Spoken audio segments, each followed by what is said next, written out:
Hello, and welcome to the show. Just putting up a couple of those comments coming in from Facebook and YouTube. Everyone's saying hello to each other. It's really great to be back on another show. I really do very much look forward to these. I like feeling like we're all in contact, especially in the chat rooms, especially when we're live. So these shows run on Tuesdays and Thursdays at 4 p.m. New York City time through the months of September and October. That's our second season. And all of the people in the chat room, largely, by and large, are members at the Classical Guitar Corner Academy. That's why they seem so chummy and familiar with one another. So we're getting good mornings, good evenings, and g'days, I suppose, because people tune in from all over the world. Matt's over there in Australia. I heard that some states are now opening up travel interstate, which is great. I think maybe it was New South Wales and Adelaide. I'm not 100% sure, but and there was definitely some good evenings from, I believe, the UK and Europe. So thank you for tuning in. Ooh, who's from Trinidad? Oh, Bert. Very nice. Wonderful. So thank you very much for spending some time with me. As always, it's really helpful if you can click the like button and gets a little bit more traction on YouTube and Facebook. Maybe some people that don't know about CGC might find this channel. And always, it's great to have comments and questions and feedback. And if you ever want to share any of these posts with people in your community, maybe your guitar society or what have you, you're very welcome, and I'd be very appreciative. So, yes, as Roger said, smash that like. I don't think I'm up to that point yet of YouTube-ness to be saying that, but I believe that's the correct term. So today we're going to be I'm going to talk about musicality, and I do have to say that first of all, the topic was inspired, and the way I'm going to talk about it was inspired by a really fantastic presentation given by Julian Gray, who's a teacher at Peabody Conservatory. And I saw him give a really wonderful talk. I don't think it was all about this, but this was a very striking moment in the talk about musicality and a certain approach, kind of improvised, playful. So I'm going to take that and improvise with it myself, because I've never taught this to anyone. And it will be an interesting framework to work from. So it'll be also interesting because I'm going to ask you, the people watching, to play along and try some things out. So do have your guitar handy, because I think it will be an interesting experience, but I do need you to play to make it. I mean, you can just watch, I suppose, and I think a lot of people most people are really here for the chat. So yeah, that's what we're going to be focusing on today. And in the last two teaching sessions we had on Tuesdays, we looked at the Bach Chaconne, and we looked at Asturias, Leyenda, Prelude by Isaac Albéniz. If you saw the show, then you know why I'm talking about that. So had some wonderful interviews as well, and we'll see who we have on Thursday. It's going to be a surprise to me as well. So before we get going on this, what is it, probably number 7, show number 7, I'm going to play the last of the 4 CGC stories that we have so far. These are stories that are about some members in the Academy that we've known for a while and we've met in person, and we've got some photos and footage and things like that. Well, actually, no, we haven't had the good fortune to meet Narayan yet, but in any case, this last one, the 4th one, is about Scott Brandenburg, and I would like to play that now.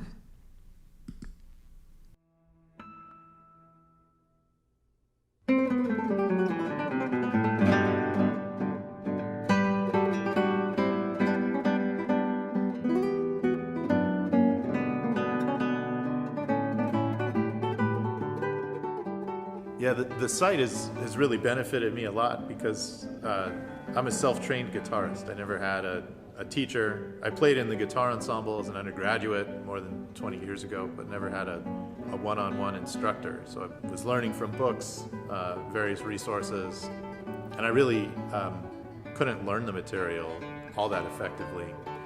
And when I found the site, even though I had been playing already for about 20 years at that time, I went back to level 1.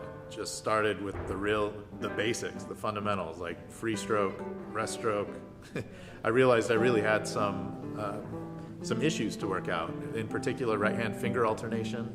I was repeating fingers, didn't even know it, right? And so there were parts of pieces that I would play that were messed up because I was repeating fingers. So I worked on that a lot. I think that's in level 1 or 2, very basic, basic aspects of guitar that were lacking because I was self-trained and never really held myself accountable or didn't know how to do that. So watching through the videos really helped me form a much stronger foundation. And now I'm at level 7, and I feel like that foundation is really helping me be a much better guitarist than I otherwise could have been.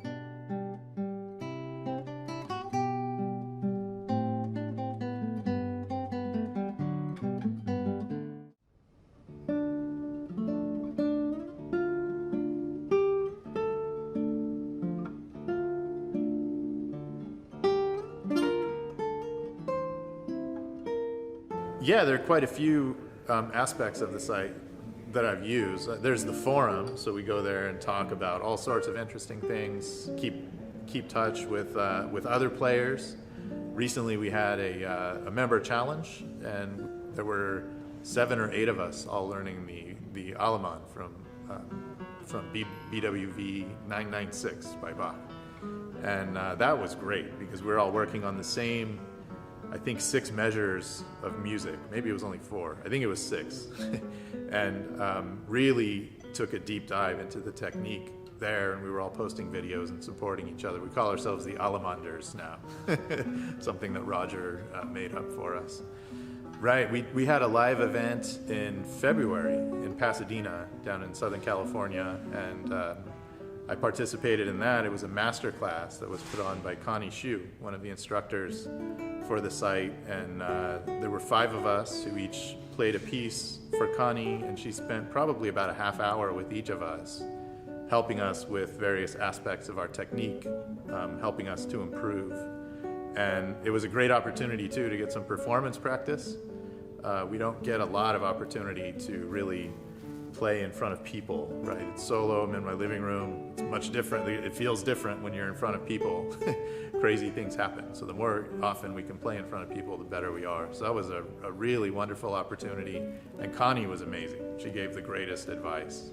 I think all of us learned a lot from her, and it was just a wonderful event. And that can happen too. It can delay that downbeat, or it can just make it feel like all that stuff is more important than what's to come.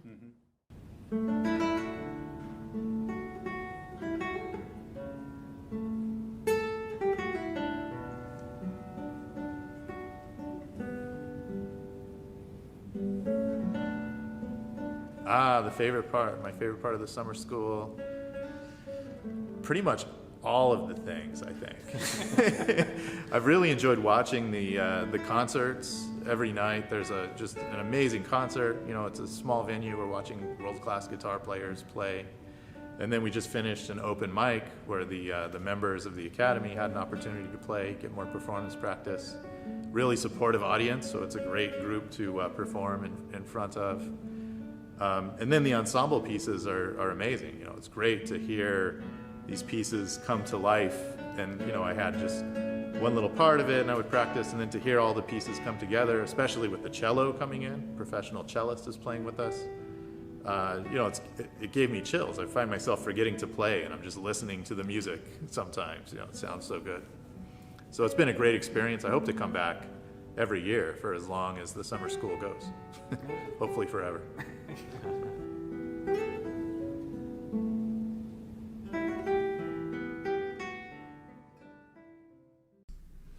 Oh man, hits you right in the feels.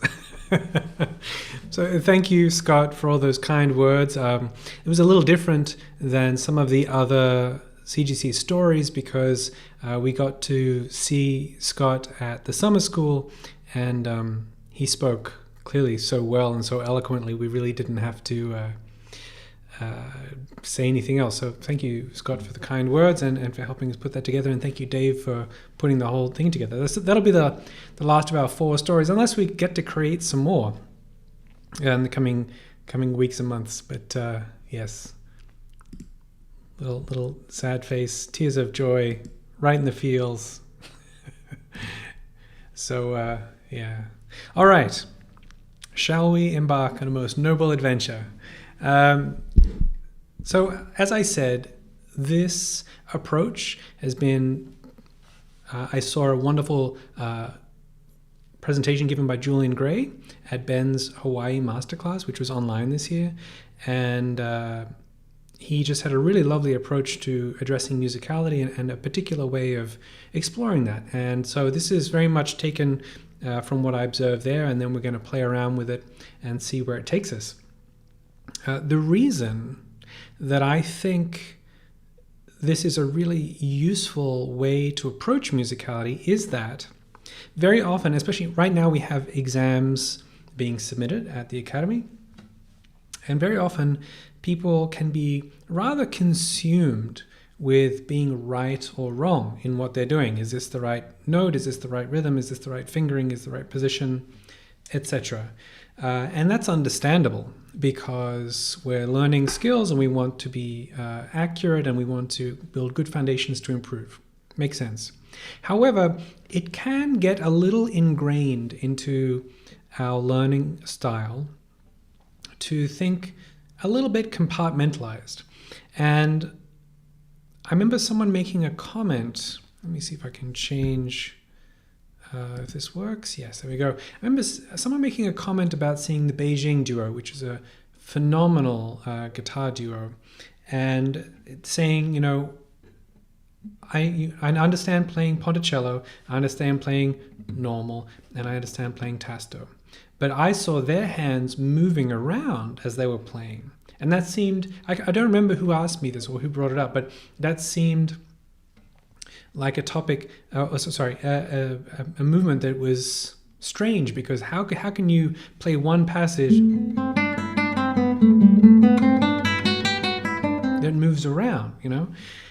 And I think this approach will shine a light on a different way of thinking that circumvents our rote learning style that we often have in classical music in particular. Remembering that technique is in service of the music, we want to somewhat abandon right now our fixation with right or wrong, or correct or incorrect, and simply play. Play in the sense of sandbox play with how we're going to approach this. So, I would like, if you have a guitar, please pick it up now if you want to join in. If you're watching a replay, you can pause at different points. What I'm going to do is walk us through some ideas, and I need you to play first. And the reason is that an important part of this is your creativity, your freedom of expression, instead of just copying what I might do a little moment later. So there's going to be, I've never taught this. I think it would work wonderfully one-on-one or one to a group in person. But we're going to try to do this in this format, this sort of static or broadcast video format, all right? So we're going to keep things very, very simple. For now, we'll just use 3 notes. Or out of 2 notes. Gets a little spicy in here. I will need to tune up to a tuner so that you and I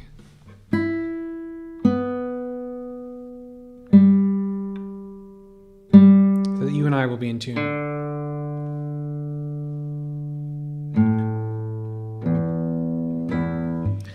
Ain't technology grand? All right. So we're going to be using 3 notes. A, B, C. And we'll just play them on the 3rd string there. 2nd fret, 4th fret, and 5th fret. And we might do a few variations and different things, but we're just going to keep this nice and simple because the complexity of it is not the point.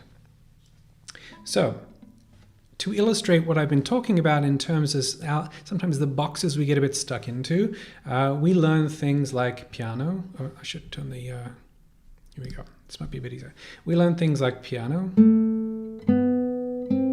mezzo forte, forte, maybe even fortissimo, ponticello, sul tasto,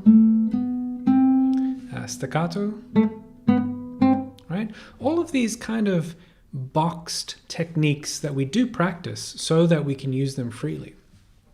But what I want to ask you to do is try and take some other influences, and we're going to talk about character, maybe even imagination of scenery or situation or feeling, and we're going to see if we can make the guitar evoke these feelings and characters and portray them with sound. And again, so it's maybe a little esoteric, a little broad, but that's what we're going to do. So let's start relatively simply. Could someone in the chat please give me a couple of character types? You know, for instance, a descriptor. Someone might be silly, or someone might be cheeky, someone might be quirky. So I'm going to ask the audience and take a few of these. We're using A, B, and C. Right? If you want to, you can use one finger, second finger. It doesn't matter. Or you can use 1, 3, 4. That's fine. So I'm looking for some people to suggest. Okay. Fantastic. Immediately fantastic. All right. So we've got mountain stream, evil genius, bitter or sour, jovial, crazy, contemplative. Perfect. Thank you. Thank you. Thank you. All right. So I'm going to do one. Okay. I'm going to do one to start us off to demonstrate what I'm talking about. And then I'm going to take some of these and I'm going to ask you to do it first, and then I'll try as well. So I'm going to take a low hanging piece of fruit, and I'm going to take crazy. All right. So crazy. Right? A, B, C, B, A. That's the notes we're going to do. Right? So crazy. What did I do? I'm not thinking about what I'm doing. I'm just trying to communicate that through the instrument. But what did I do? I used very heavy vibrato. Right? I used my thumb on the third string to get a kind of harsh attack. My rhythm was a little bit wonky, you know, it wasn't steady. It was on the faster end, and I used kind of a forte, slightly ponticello sound, okay? So we broke it down into those little components. How do we make that? But that was my version of crazy. Maybe you want to do that as well and see what you can do. Okay, so we've got some great... We've got some great things, some evocative ideas here, all right?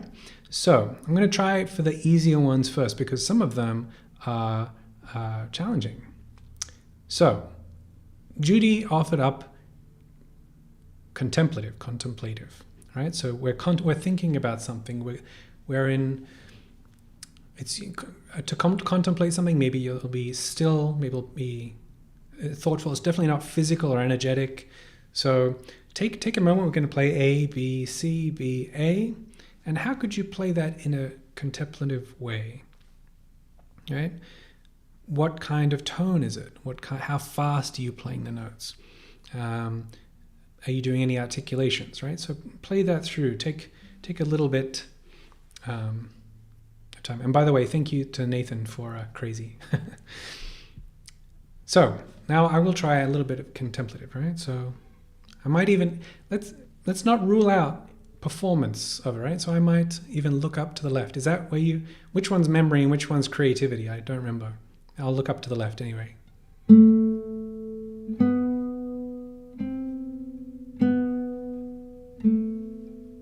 It's slow. I used a bit of vibrato. It's not loud. That was my contemplative, all right? All right, Cynthia has proposed solemn. Oh, I don't think you can see that, but solemn, all right? So have a go now, solemn. Where and when might we be solemn? We might be solemn in a sad situation where there's something very serious that happened. We might be solemn in an important occasion, a ceremony. We might be solemn if we're meditating, all right? So what does that sound like? We're just using A, B, C, B, A, all right? So have a play. Let's have a look now.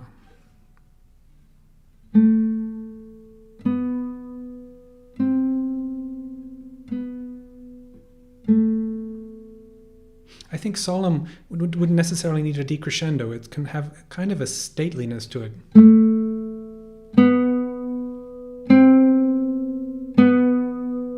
Maybe that was a little too fast. How could we be a bit more solemn?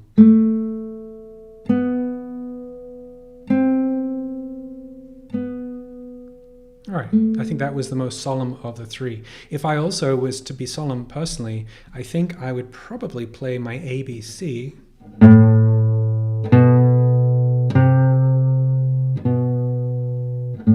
on the 6th string. I know we're moving away from that 3rd string I stipulated, but we have some flexibility here. Again, we're trying to break away from this idea of rules, so feel free to experiment and add things, and we'll be doing that in a little bit. All right, let's change now. Cindy suggested happy dancing. Okay, what have we got? Happy often has an energy to it, a lightness to it, so we might have some speed. Dancing often is very rhythmic, so maybe it's a dotted rhythm, maybe it's something bright, maybe it has some articulation. So play me happy dancing with A, B, C, B, A. Try different ways. How could you make happy dancing come out of your guitar? All right, let me have a try. I know often minor keys are associated not with happy, but I'm a personal believer that there is no real emotion associated with these intervals. That's something we're slightly trained into, happy and sad, minor and major. But anyway, I digress. So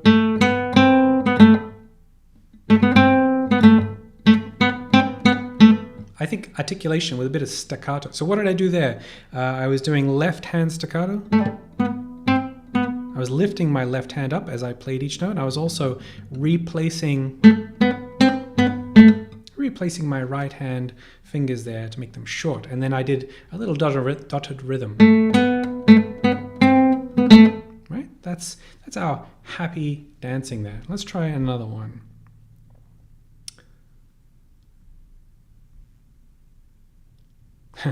Great. Eric has a great one. Mischievous, right? Mischievous.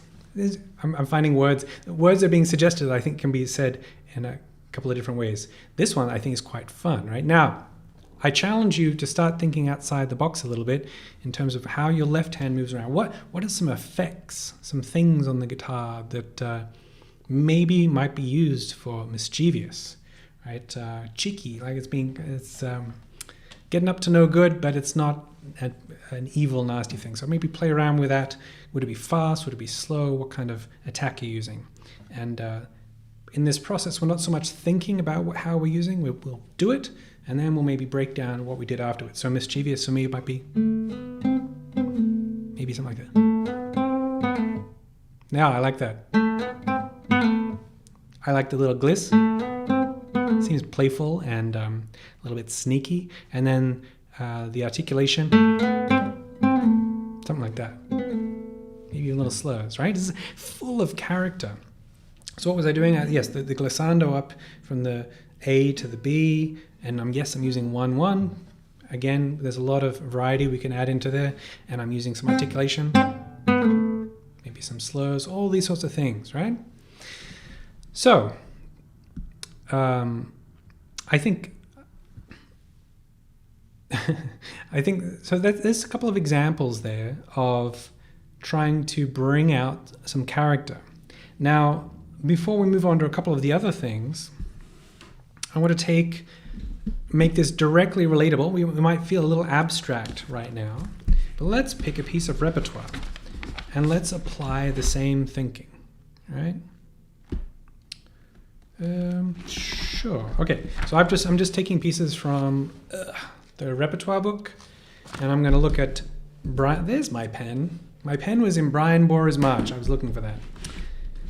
Sneaky Brian. Okay. So I'm going to take Brian Boru's march. I'm going to see if I can apply those different characters we went through. So Nate at the beginning, I believe, was crazy. Why? Maybe let me play this straight first, right? I'll give you the first line.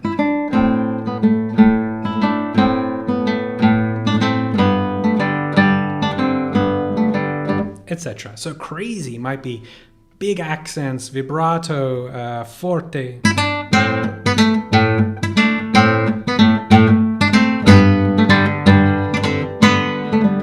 Maybe it could even be crazier, especially when you get to the G.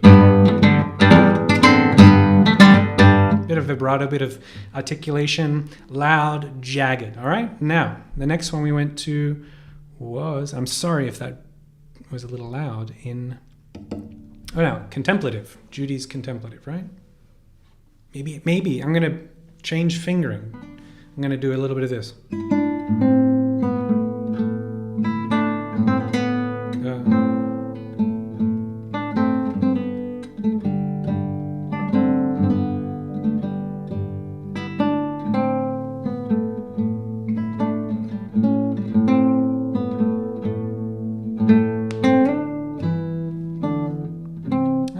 I started to get off track a little bit. I was trying to do campanella fingering because I was thinking that fingering might, where the strings ring over one another. Let's try again.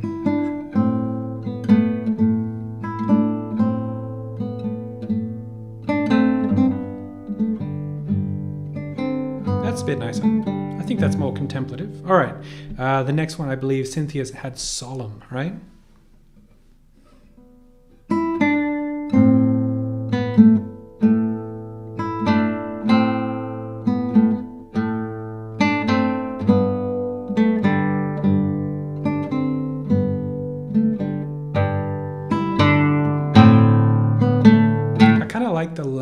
A little bit. It's a bit more stately, as I said, a bit more gravitas. It's not so much thoughtful and melancholy, it's solemn. Maybe we would overdot the rhythm.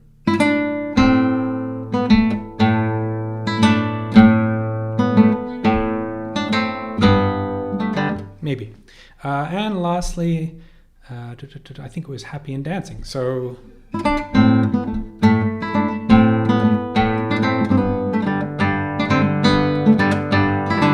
now, of course, I'm transferring these ideas. Sometimes they won't work for the piece, but I'm just trying to show you a direct translation here to what it might sound like in a piece of repertoire. Let me just give you one more example. I think I'm making myself clear, but let's take the minuet. So, crazy minuet.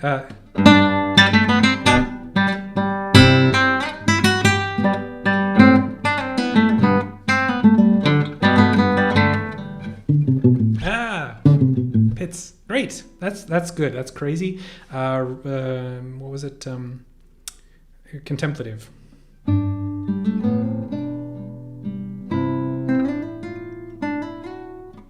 No.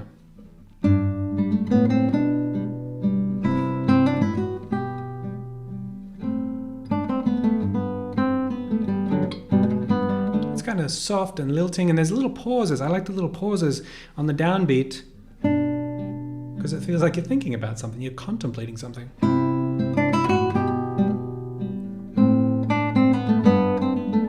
Right, and then I'll just take one more. Happy dancing, right?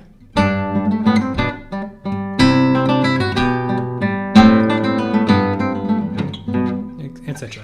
So what I'm trying to convey here is often in a lesson, in the coaching calls, when I'm working with people, and when Dave and Nikki and James and Sonia are all working with people in the coaching calls, people will ask, how should I play this? Should I play this a staccato? Should I play this loud then soft on the repeat? But I would like you to explore playing around with some different ideas. And I'm getting ahead of myself.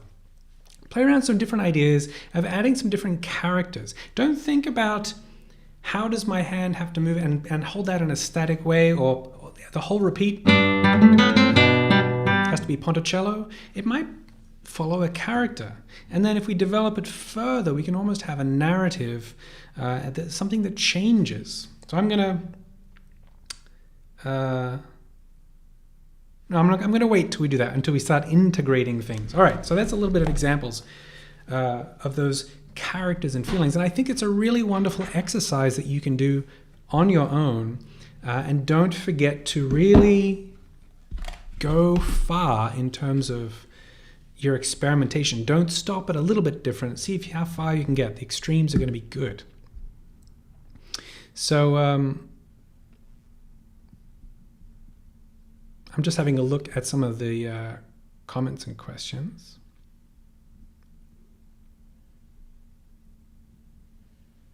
Yep. Dave was saying Crazy reminds him of the end of the Usher Waltz by Koshkin.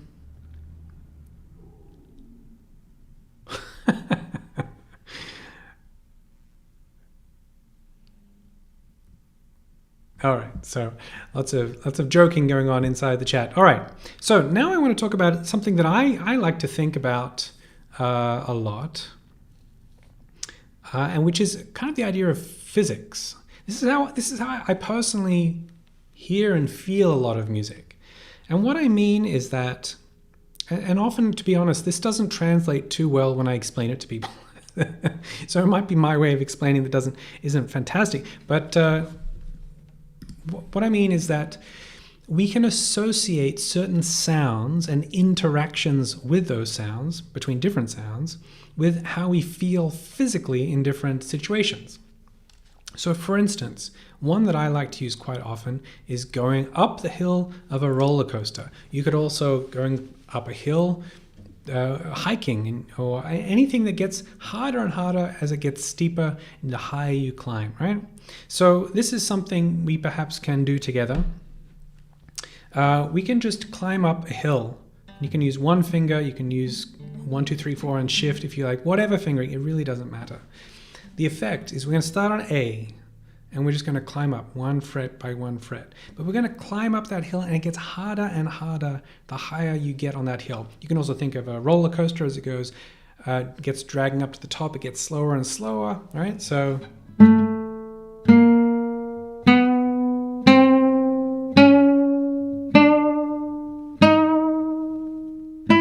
Okay, right? So I was even making faces because I was thinking it's getting tougher and tougher. What else did I do?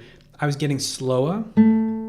So let's first of all, let's take out everything and play it really flat, right?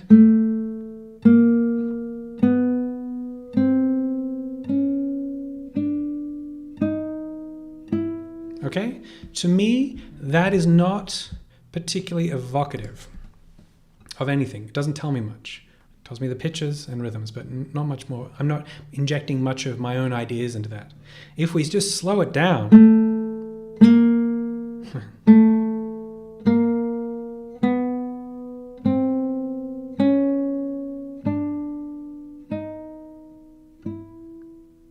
it wasn't the greatest example, but you can. It's slowing down has its own effect as well. It sort of has arriving at a destination, rallentando. What if we get louder and slower?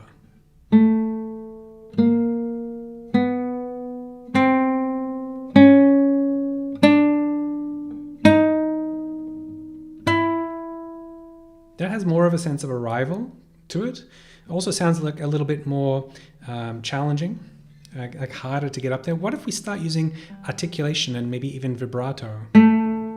So maybe actually start off maybe not so much energy. Getting more.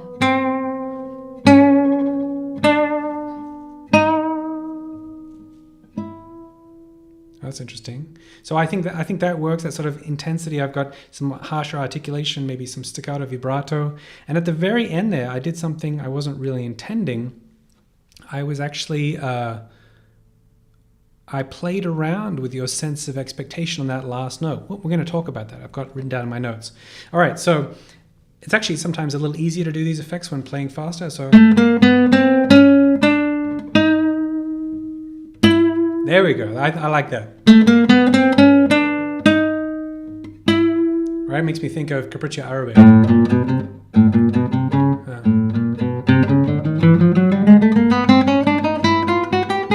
Something like that. You know, it's got that huge chromatic run. You arrive at your destination. So, what about coming down a hill, right? This is a nice one too. So we might start on that note here. That's the 9th fret, E on the 3rd string. That one's a bit, I think it's somewhat easier even. I'm getting faster, so starting slow. You can get louder. That's very effective. Or softer. It's a different effect, but you know, also these are really, I feel it physically, like, and then if we have going up and down, up a hill.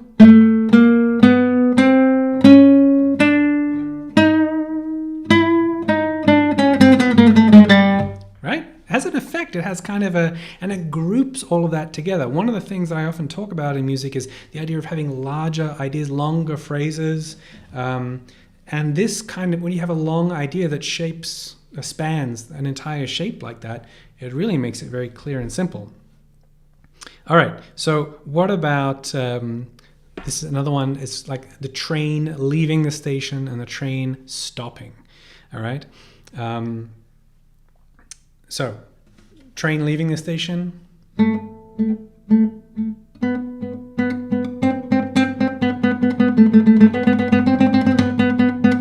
I guess that kind of stopped at the end there. But starting, you know, we're going tika-taka, tika-taka, tika-taka, tika-taka, like a train, one of those old trains with you're hearing what are called sleepers as the wheels go across them. Now, don't think about accelerando, getting very even. Just think about the train. You can use your thumb, you can use I&M, whatever, it doesn't really matter. You don't have to go super fast, but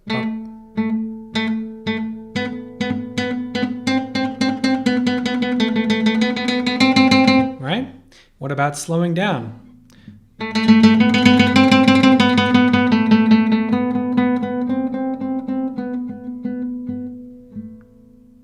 And a decrescendo.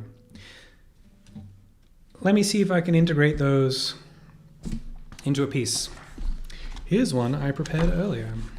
I was looking for a piece that would be good for this, and I thought that Carcassy Etude number 1, Opus 60 would be good because we have all these scales, right? Have a listen, see if you can spot a couple of ideas of the physics of it getting harder or easier or falling down or falling up or climbing up.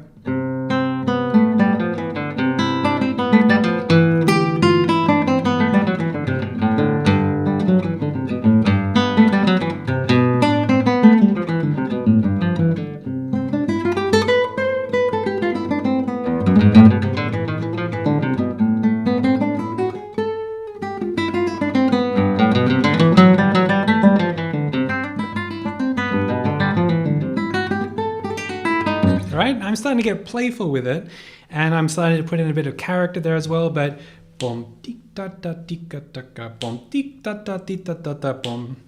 These are some of the things I like to feel and think about when playing, and we can tie this into musicality in that we're using our technique, our abilities as a player to have these evocative sounds. And there was a comment that the up and down the hill is getting into Tom and Jerry territory, right? Yes, sure. But what if we play around with that as kind of an extreme version, and then we refine it?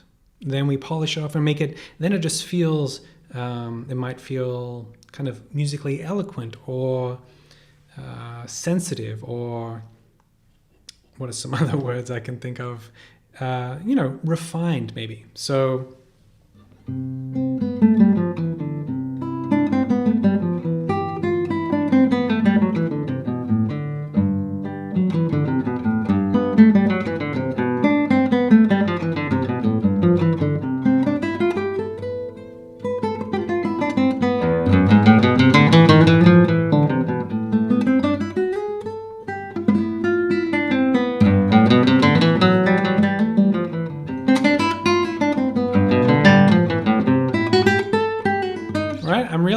I'm increasingly hamming it up there, but I think you might see the idea that we're starting to circumvent our technical approach, our right and wrong approach, and rather see if we can embrace this idea of feeling and physics even.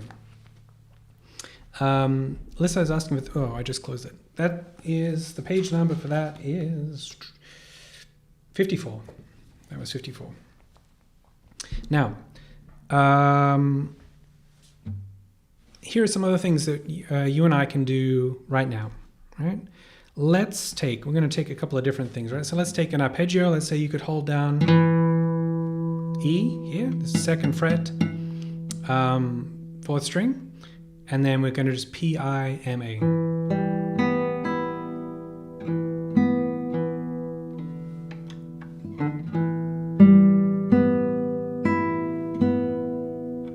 Now, I want you to imagine that there's a beautiful big bird, maybe a pelican, near the ocean, and it's flying off into the distance. It's going along the shoreline, but out of your point of view. So it's flying right here, and it's going away. It's fading away, right? It's getting further and further away.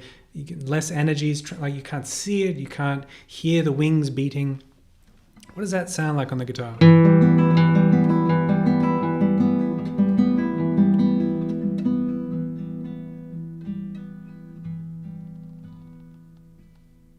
Maybe, all right? So what did I do technically? Well, first of all, have a go at that. It doesn't have to be fast, doesn't have to be whatever. It could be different chord as well. Just play around with that idea of something fading away, something dissolving into the distance.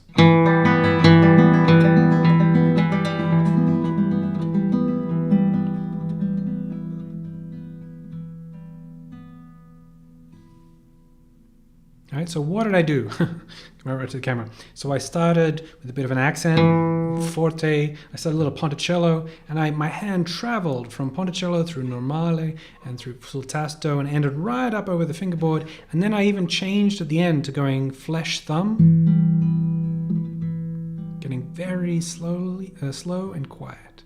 Right? It has this kind of effect, and you can use that musically. Again, we're sort of circumventing. We're not thinking decrescendo, ponticello to normale to tasto, change here with the thumb. You can do it at any point. You know, sometimes people will ask in a video, why did you change here at this point? Why did you change there? What was your choices? They're not always choices. One time it might be like this. Right? The next time it might be like this. Changing a different time, making different choices. It's the effect that guides us more than what we do in our hands. This is a really integral point. We're going after a musical effect. We're trying to express ourselves and the music, and the technique is just a tool to do that. I just noticed the time, so I want to do a couple of other little experimental things. Playing with expectation. Okay, I'm going to play a B, and then an F sharp, and an A sharp, 3rd fret, so 2nd fret, 5th string, 4th fret, 4th string, 3rd fret, 3rd string, and then an open B, right? And the reason this has a sense of expectation harmonically is that that A sharp is a leading tone that wants to resolve upwards. That's what it wants to be. We're giving very much like Brouwer, Valley of the Echoes from Decameron Negro. Okay, so B, F sharp, A sharp, B. So here we have a sort of an expectation because it's being pulled towards that other B.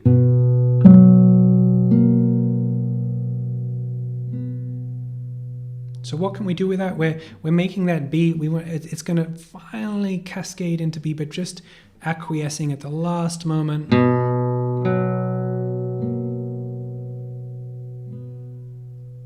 Right? It's got that inevitability. It's not so much expectation here as inevitable.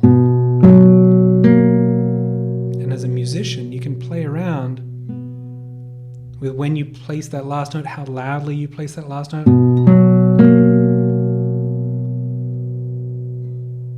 Almost nothing. Now, in terms of expectations, How about try this?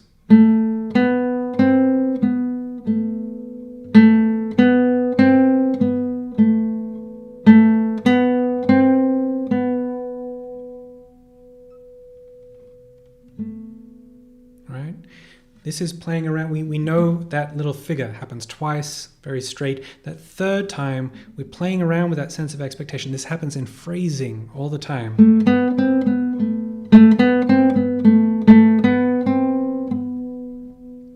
Hold, hold, hold, hold, hold. Longer than you think, then, right? Or it could be different articulation, what have you. But playing around with that is very effective musically. It communicates a lot. It's got a lot of character. All right. Being that it's 10 minutes to go, and I hope that some of these have, at the very least, inspired some curiosity into this kind of approach. I wanted to open up to questions. I could also potentially demonstrate some more stuff in repertoire, but I did want to ask if anyone had any questions about these concepts.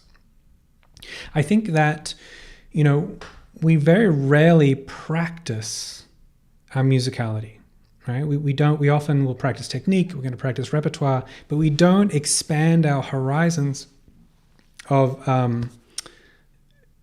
how we can express ourselves on the instrument. We get through the learning process. I mean, I'm a very structured learner and teacher. Many of you already know that. But I think that has some pitfalls. And so this is one nice way to get around that sort of structured approach, which is to really, it's being creative. It's engaging your creative side. It's engaging improvisation. And it's very freeing and fun. Often when you see great musicians, it seems like they're kind of having fun, or they're very, very free with how they play. And this is getting into that world. Okay, so thanks, Roger. Thank you for the kind words. And thanks, David. Good to see you. Yeah, Matthew was saying, we can focus too much on the mechanics of playing at times. And yes, I agree. It's a necessary part of it, but I think we forget to use those mechanics to be musical. And obviously that's a bit of a loaded word, or it means different things to different people. But for me, musical there's a self-expression that comes from being musical, but there's also a communication skill that comes from being musical, because many of us are from, Western culture, and we have a lot of shared social constructs, if you will. Like, we understand certain things in certain ways. Major happy, minor sad is a perfect example of a very basic social construct there. But you can use those to communicate, right? I don't know if there are cultures that do not respond to this in the same way, but that little effect, right? Or even just the fact that we find the glissando kind of silly sometimes, like a comical, or, so little things like that we can tap into with our music. We can make our music humorous. We can make our music solemn. All these things, but we do have to practice it. It's a technique in itself. Okay, some questions. All right, so we'll start with Nate. Is it a good idea to apply only a single character to a music phrase? Oh, thank you, Nate, because I was going to talk about integrating these concepts. So, I think, like all great answers, like the answer to all great questions, it depends. Let's take some music. Let's have a listen to it, right? So this is page 62. It's a study in D major by Saul.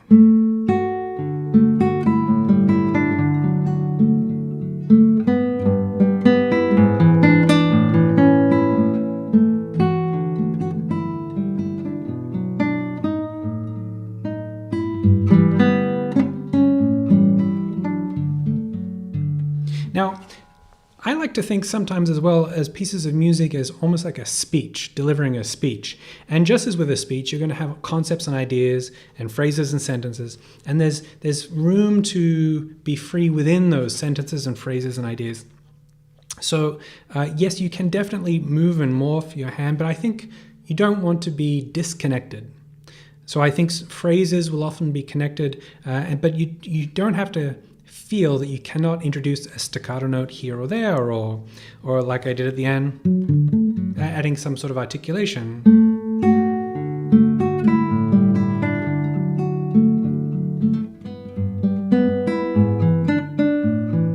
So on that sort of, in that second half of that phrase, ba ba ba ba, it's a little bit of a different articulation. So I think there's plenty of room to have variety in there. But you don't want to disturb the continuity, wholeness of those ideas and phrases. But you asked single character. No, I think you can, using your own musical intuition, of which we all have musical intuition, you can make choices whether that might be too much.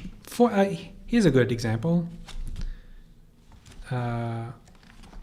So back to the Carcassi, page 54. There's a section here that is very operatic to me and very conversational. So measure 17.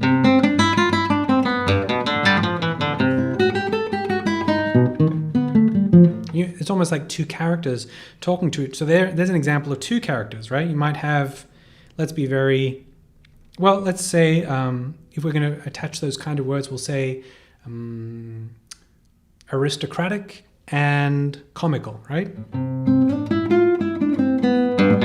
Yeah.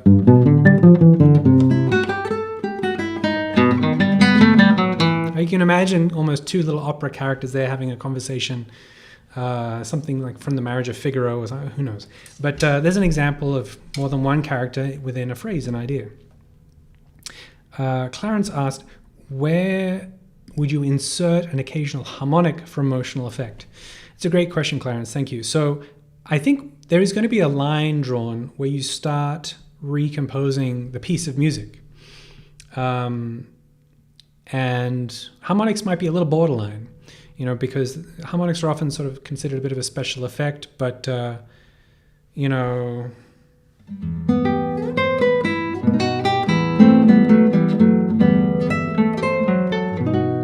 What if we had a harmonic there?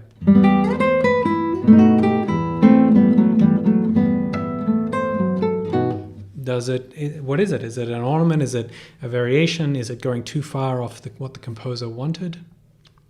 I don't think so in that case. Again, it comes up to your own sense of taste and style. And my bottom line suggestion would be experiment. Don't be afraid to experiment a little bit.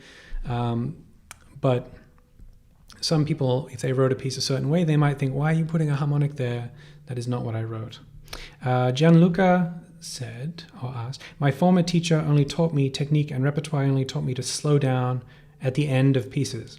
So, I think slowing down is one good example of a musicality toolbox, right? It's often, it works. What's this? The bourrée.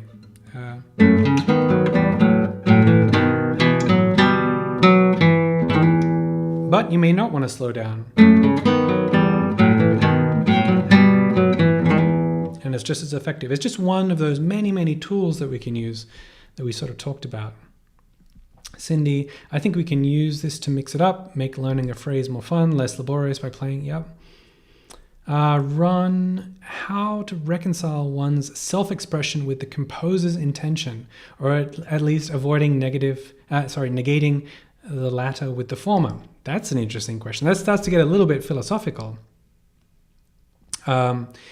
So, first of all, music is a meta language. And so what I mean by that is that it's abstract. We've got our language, and then we've got, something like a spoken language, and we've got poetry, which might be a little bit more abstracted from written language. But music is much more abstract, and it's really not specific. And you've got largely two schools of thought, and a really good example of this is the first Viennese school. These are composers around Vienna. After Beethoven died, you've got kind of two channels that split off. You've got Brahms, who followed what we would call pure music. And then you've got Wagner and Hugo Wolf and Franz Liszt, who followed more of this programmatic music. That's where we get stories attached to music. Wagner, his biggest, most famous work is the Ring Cycle. and he called it the Gesamtkunstwerk, which is the complete artwork, where you've got text and theater and music and lyric, all of this combines to make one thing. And so the music, which very much informs, modern movie music, the music is very much intertwined with the story, so it becomes story-like. They were drawing upon Beethoven's Sixth Symphony, the Pastoral Symphony, which is it depicts a pastoral scene. Whereas someone like Brahms would take like the Eroica Symphony, or the Ninth, and it's just pure music. It doesn't mean anything. It can make you feel things. It can make you imagine things, but it doesn't mean anything. So this is a long way of saying, Ron, that your own self-expression, unless the composer specifically said, play this in a certain style, I think you're free to experiment with what works with the music. Again, it comes down to your own musical sense of taste. I think, that not necessarily too crazy, although maybe you've seen Jack Black's version of Beret in Tenacious D. But, within reason, I think, makes sense. But Pavel Steidl, a Czech guitarist, is a wonderful example of someone who infuses a lot of character and life into his pieces. He puts a lot of his own ideas into music that doesn't necessarily ask for it. Judy commented, it seems you have to have a pretty good knowledge of a piece before you can do this, though. How early should we incorporate this in when we're learning a piece? Wonderful question, Judy. Oh, these are great questions today. Thank you very much. Sorry, I got distracted with other comments. I think you should be thinking about it from the beginning, or because you can imagine, you can let your creativity come into play, imagining the music. Maybe you've heard someone else play it, you can hear it in your mind's ear. And even from the outset, if you are playing the Prelude by Debussy, because that's just open right now,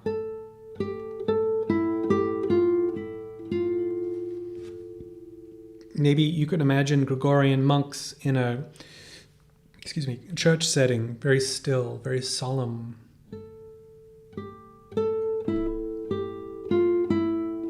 Sorry, I hit my little camera down here. That would inform you so much from the very beginning to your approach of touch, dynamics, and in my opinion, and if you go and listen to the podcast from when I interviewed John Williams way back when, he was very much of the opinion as well that you want to be thinking musically, and this is what we're talking about, this musical approach, from the very, very beginning. Because if you start technically and you just want to get the right movements and the right rhythms and the right dynamics, you're teaching your body to make those movements because you're repeating them. And so it's very difficult to then infuse musicality after the fact. That's challenging. So that's...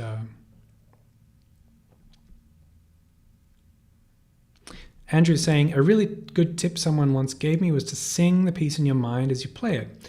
It really helps with focusing on the music rather than the technical challenge. Yeah, great. I think singing in general is a great way to get away or around our technical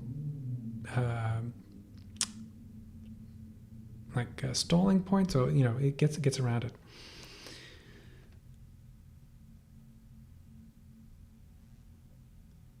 Stephen, I'm not sure if that was you're saying that to somebody else or someone called Melody. So Adolfo was saying Segovia talked about the lack of respect to composers' written music. Well, like I said, there's interpretation and taste, and what we're doing here is not about saying play these pieces in all these different ways. What we're doing is exploring being musical through an exercise, essentially, of trial and error and experimentation, and that opens up doors and ways for us to think, oh, I didn't have to think about being this, like you're not ticking technical boxes. You're thinking very differently and getting the same results.